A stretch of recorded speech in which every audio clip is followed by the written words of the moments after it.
at Miles Franklin. Andy, thank you so much for joining us today.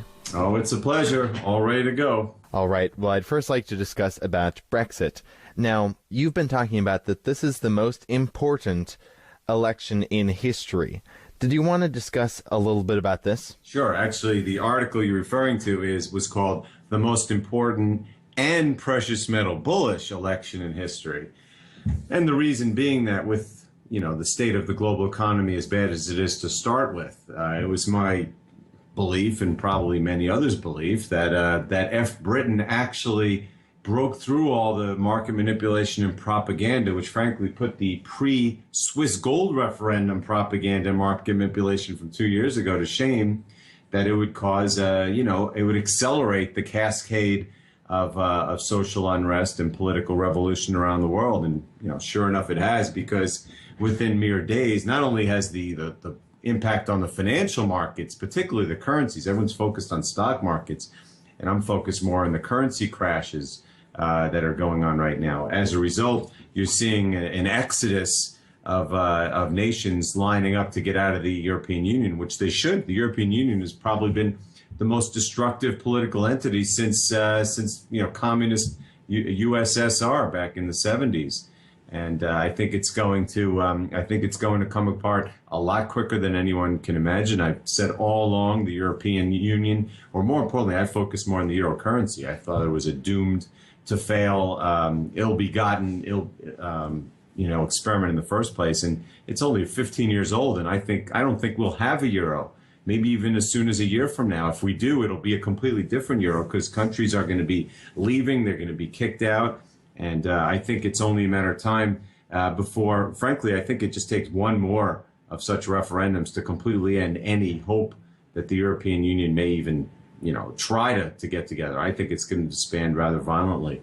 Now, there is talk about the potential of the Brexit actually being stopped. The people voted on it, but there's a petition to do a revote. What is your perspective on the efforts right now to stop a Brexit? Well, actually, that petition was already found out to be a fraud, but it doesn't matter. I mean, listen to me, everyone. There will be no revote. There is no turning back. You won't even find at any point, any time this year, a single shred of hope. There won't even be a fake news story, to try to get gold down or something that says, whoa, maybe there is hope after all. There is no hope. Britain is gone. They are as gone as can be. You're going to see political chaos in Europe now as they try to figure out who runs the UK, let alone how it gets divorced from the EU. And no, there's no turning around. This ball is rolling downhill faster and faster with each passing minute. And remember, with each day that the stocks of the world get worse, where you see the banks falling apart and bailouts and discussing further central bank actions, it's only going to push us further away and make the European Union hope be so far in the rearview mirror that no one's even going to recognize it. No, right now this is all going to be about damage control on an individual nation basis, every man for himself, every political party for himself. For instance, you talk about how much that we talked about before this call. This was the biggest loss in powers that be history, and for instance, so badly the powers that be want Hillary Clinton to win because she's establishment. Well, guess what? She lost. She can literally go home right now because this is going to be a landslide for Trump. It probably would have been already, but after the Brexit, again, it's fueling the anti-big government fears. It's fueling anti-establishmentism. And I think around the world, you're going to see a year and maybe many years of chaos. I mean, hopefully controlled chaos. But there won't be any ability for major nations to do anything together that's credible. I was saying on my podcast this morning, I mean, they could come out this weekend and say all the central banks in the world have combined their efforts like the superheroes, the super friends, and we're going to do the biggest QE of all time, and we are committed to all do this together. And still, I think it would fall on deaf ears, because right now, central bank credibility is dead, big government establishment credibility is dead, and right now it's just going to be an every man for himself for years to come. Now, you mentioned at the beginning how Brexit is basically one of the most bullish things that has happened for precious metals. Did you want to discuss a little bit more about this, why Brexit is so bullish for precious metals? Well, look, it's really more about central banks in general. I mean, their credibility was already on death's door. I mean, what Janet Yellen, the government pulled there May, pretending that they're going to raise rates, which again, I can't emphasize enough. They never said they were going to raise rates. All they did was say what they always say. Yeah, if the economy supports such the move, we'll do it. But it, of course, didn't. It didn't support a move. And even when they put out the minutes, the economy had already been much worse than when the initial minutes were said. So it was kind of a joke. To me, it was all about trying to extricate the commercials from the record high naked short gold and silver short positions that they had accrued in the COMEX this year. It miserably failed because not only are those short positions, they didn't cover them, but they actually went to new record highs before the Brexit even occurred. So my guess is on Friday, when you find out the amount of shorting they had to do just in the past 2 or 3 days to prevent gold from going to 1,400 instead of 1,300, it's only going to shine a light on them further. So again, it's the only reason gold and silver have been down, as we know, all these years is paper naked shorting and, of course, dishoarding whatever actual inventories like at Fort Knox still exist. And I think right now those inventories are pretty much gone. And right now the naked shorting is at the end of its rope because everyone sees it for what it is. They have these record of short positions and it doesn't even hold the price down anymore. So I think that the fear of fiat currencies that Brexit's bringing on, starting with the potential breakup of the European Union. I mean, look at Great Britain. They'll probably benefit from this more than anyone. The pound is down, 15% in the last 2 days, and it barely has blipped up from its low today. So the euro has collapsed. Pretty much everything has collapsed, as they have been for years, as I predicted they would, except the yen, which is going up because it was the, quote, funding currency of the carry trade. And that hurts everybody. That hurts Wall Street more than any of the other currency moves because they're all short the yen and now it's rising. So again, it's a perfect storm. It's been a perfect storm for years. It was just waiting for a catalyzing event. This was the perfect one, but it's not even just an economic one now because now you have the political ramifications as everyone worries about what the new political world is going to look like. Now, you're saying that this will be the end of the euro. How do you see this affecting other currencies around the world? I know in an article you wrote, you said that this not only marks the commencement of the endgame for the EU and the euro, but the end game for all global currencies. Did you want to talk about this? Yeah, I mean, this is what we've been talking about for years. I mean, all fiat currency regimes are Ponzi schemes that collapse. We've had almost 1,000 of them throughout time, and they've all collapsed. We've never before had one where every single currency at the same time was tethered to it. And of course, we've now been at this stage for 40-something years. So the debts that have been accumulated worldwide as a result of all of these years of money printing, not to mention the financial engineering and derivatives that they've invented to leverage all of the money printing, has put us way past the point in our return. So before the Brexit, pretty much every currency in the world was at, near, or in some cases way below its all-time low valuation before the Brexit. Since the Brexit, it's gotten dramatically worse. And that was only 2 or 3 days ago. We're talking about cataclysmic plunges in currencies around the world. The gold price, I would say on average is now at an all-time high.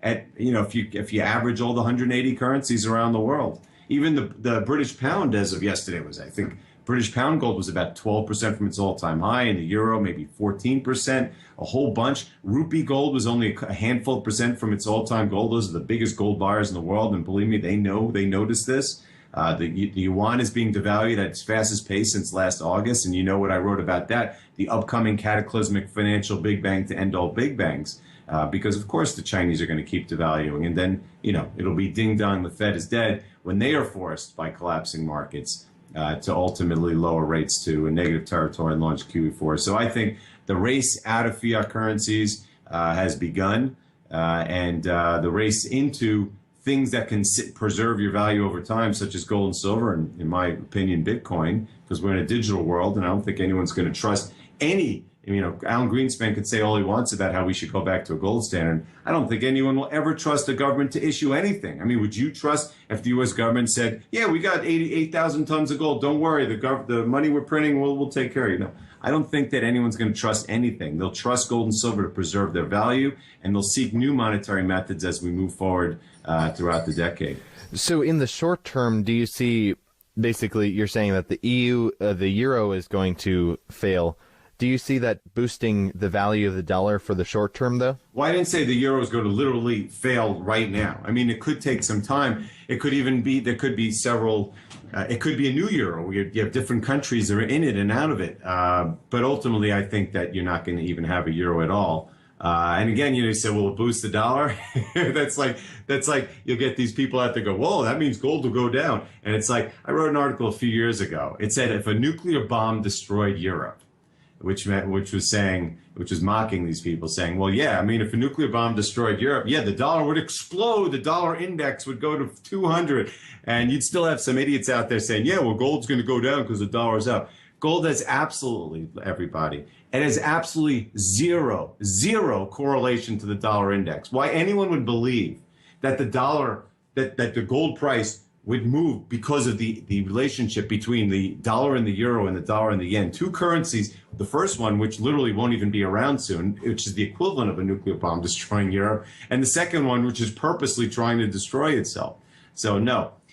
Yes, it will boost the dollar. As I've said all along, we're the most liquid currency in the world. Throughout any of these crises, money flows into liquidity, not because the dollar is so great or we're such a great country with a great economy and a great military. It's just the most liquid. And that all that does is foster currency crises around the world. And ultimately, who bails them out? The Fed, with more money printing, until eventually the Fed, which is at the top of the totem pole, destroys itself with hyperinflation. And, I hope something arrests this process before it ends with a worst case scenario. But that worst case scenario is played out throughout history. And the laws of math say there's really no other way out of it. So I think that the euro, the whole Brexit, is simply going to accelerate the breakup of the European Union. I can't say how fast it will break up and how fast the euro will break up, but it's not going to be years and years' time. I mean, it took us only 15 years to get to this point of destruction. It's not going to take us 15 years to get rid of it. I mean, for all I know, it could be within a year's time we have new currencies in Europe. I don't know, but I do know that the race is on to get out of fiat currencies. And in the short term, do you see Brexit affecting the UK economy negatively? Yes. I mean, I see it affecting everything effectively, immediately. I mean, look, we were already at the worst global economy. I mean, I wrote this back in October of last year. I wrote an article called The Worst Global Economy of Our Lifetimes. That was back in October. Those were good old times compared to where the world has been in recent months, including the U.S., which is, even by its own statistical chicanery, on the verge of recession. I mean, of course, it's in a recession, but we're at the worst. Everyone's at the worst right now. Look at Japan, and China. They're having double-digit drops in imports and exports. Commodities have collapsed. I mean, this is copper is basically at its lows, going all the way back to the crisis. So that's where we were before the Brexit. Now that we have the Brexit, I mean, European trade, which was already, down to nothing, is going to literally ground to a halt. I mean, between just the chaos of figuring out what's going on, it's going to be almost like a post 9/11 deer in the headlights throughout most of Europe. Certainly in the UK, I mean, God, not only did the UK get kicked out of the Euro, they lost to Iceland in soccer, England yesterday. So, I mean, the people there are going to be just sitting on their hands trying to figure out what's going on next. They just watched their currency fall 15% in 2 days.